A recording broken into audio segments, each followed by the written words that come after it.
très discret ces derniers temps, Nicolas Sarkozy prépare son retour. L'époux de Carla Bruni publie en effet un nouveau livre, un récit brûlant. Plus intime et personnel, cet ouvrage est aussi l'occasion pour lui de tacler Emmanuel Macron. Cela faisait des mois que Nicolas Sarkozy se faisait très discret.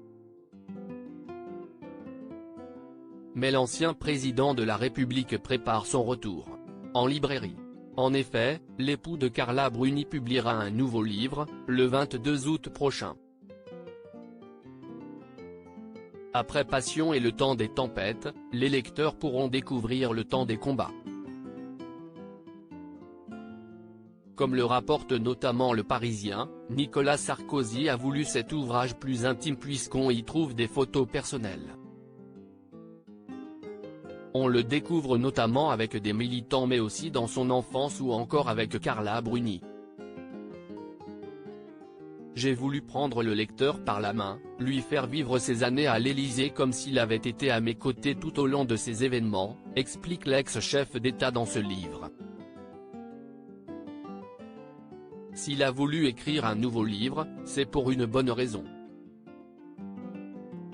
Ces moments partagés, que beaucoup ont gardés en mémoire, constituent une partie de notre patrimoine commun, de notre identité, de nos souvenirs enfouis, mais restent liés à des instants de chacune de nos vies privées, continue-t-il, selon nos confrères. Nicolas Sarkozy assure avoir eu du plaisir à écrire ce récit brûlant de la première à la dernière ligne. Le simple fait que vous preniez la peine d'ouvrir ce livre me comble. J'espère que vous sentirez au travers de ces pages combien j'aime la France et j'ai voulu être aimé des Français, écrit encore le père de Julia Sarkozy.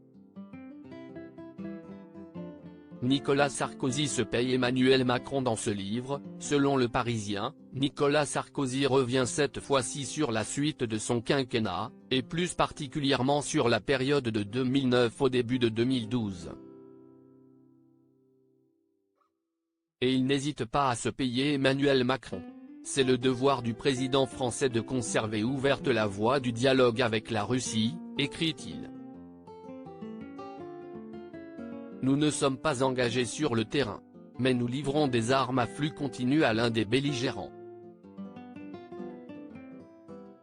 Emmanuel Macron imagine qu'il peut être le maître du temps. Je crois pour ma part que le temps ne nous appartient pas et que la vitesse d'exécution est la seule marge de manœuvre d'un président de la République. En cela, je diffère de l'actuel président, ajoute-t-il, avant d'expliquer préférer Gérald Darmanin pour la prochaine élection présidentielle, en 2027.